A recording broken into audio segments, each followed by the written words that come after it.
તો જય માતાજી મિત્રો, આપણે નવો એક્સપેરિમેન્ટ લઈને ગયા છે. આજનો એક્સપેરિમેન્ટ છે આપણા પંખા રે. તો આપણી પાસે કયો પંખો છે આપણે જાણી દઈએ.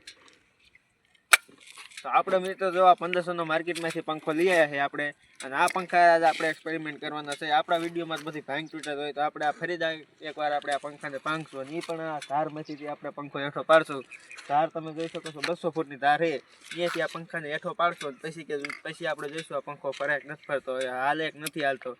પહેલી મુહૂર્તમાં તો આપણે હાલે જ નહીં રહેવા દઈએ. તો આપણે જોઈશું, વિડીયો પૂરો જોઈજો, તમને આવશે મજા. સબસ્ક્રાઈબ કરી નાખજો. હાલો આપણે એક્સપેરિમેન્ટ ચાલુ કરીએ.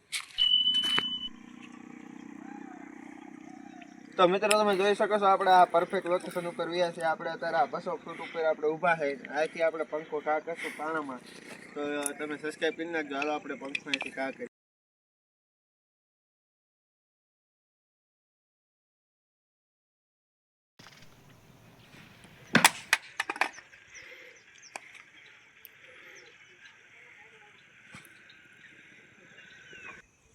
તો મિત્રો તમે જોઈ શકો છો આપણે આટલા ઉપરથી પંખો હેઠો કર્યો. હવે આપણે પંખાને જોઈશું કે પંખાને હું કયો પાર્ટ ભાંગ્યો છે આપણે હેઠે જઈને જોઈશું. હાલો તો મિત્રો તમે જોઈ શકો છો આપણે કેટલા ઉપરથી પાડ્યો. જોવો આપણે ઉપર અહીંયાથી આપણે પંખો હેઠો કર્યો. આ પંખો જોવો તમે 1500 રૂપિયાનો માર્કેટમાં પંખો લીધો હતો. એક જ વારમાં અહીંથી ફાટી ગયો. જે પણ આપણે આને બીજી દાન ઉપરથી પાડશું. અને આનો ડટો આપણને ક્યાંય નથી ડરતો, આપણે ગોતી છે ડટો. જો મિત્રો આ રહ્યો ડટો. આ ડટાનો પાર્ટ જે છે એ અલગ થઈ ગયો છે.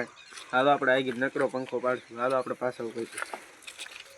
તો મિત્રો તમે જોવો છો આપણે આ બીજી દાન ઉપર હજી આપણે આને 6 થી 7 દાન પાડશું, અને તોય ન ભાગે તો આપણે પાડ પાડ કરશું. કેટલી વારીમાં પંખો ભાગી જાય. હાલો આપણે પાછો કાઢીએ.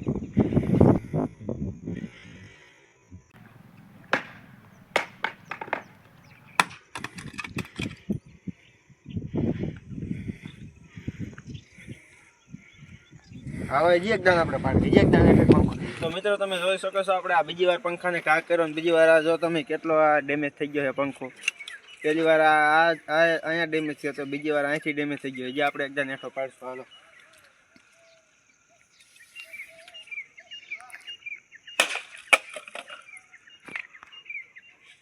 તો મિત્રો તમે જોશો ત્રીજી વારમાં કેટલો ડેમેજ થઈ ગયો. હાલો આપણે આને ચોથી દાન પાડશું.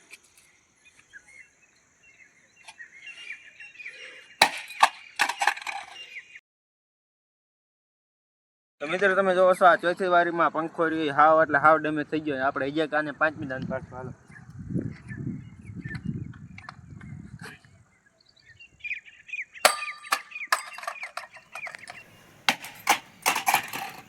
તો મિત્રો તમે જોવો છો આને 6 વખત આપણે 5 વખત હેઠો પસાડ્યો, અને આ પંખો કેવો થઈ ગયો. હજી આપણે 6ઠી વખત હેઠો પાડશું, એટલે હવે આની કન્ડિશન હાવ ખરાબ થઈ જાય. હાલો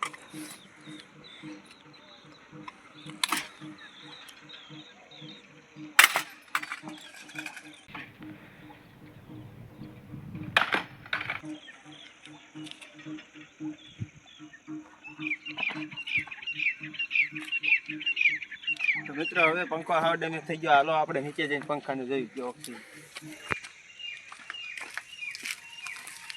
તો મિત્રો તમે જોઈ શકો છો આ પંખાની હાલત. આપણે આટલી ઉપરથી આપણે પંખાને 100 વખત હેઠો પાડ્યો, અને 100 વખતમાં આ પંખો જો થઈ ગયો. આ પંખાની અત્યારે હાવ ગમીમાં આપણે આને છેડા દઈ બોર્ડમાં, તો આ પંખો ફરે નહીં. તો મિત્રો આજનો અમારો એક્સપેરિમેન્ટ વાળો વિડીયો આવો હતો. તો તમને ગમ્યો હોય તો લાઈક કરો, શેર કરો, સબસ્ક્રાઈબ કરી નાખો. નવા વિડીયો અમારી ચેનલમાં મળતા રહેશે. તો બીજા વિડીયોમાં મળે. જય ભારત.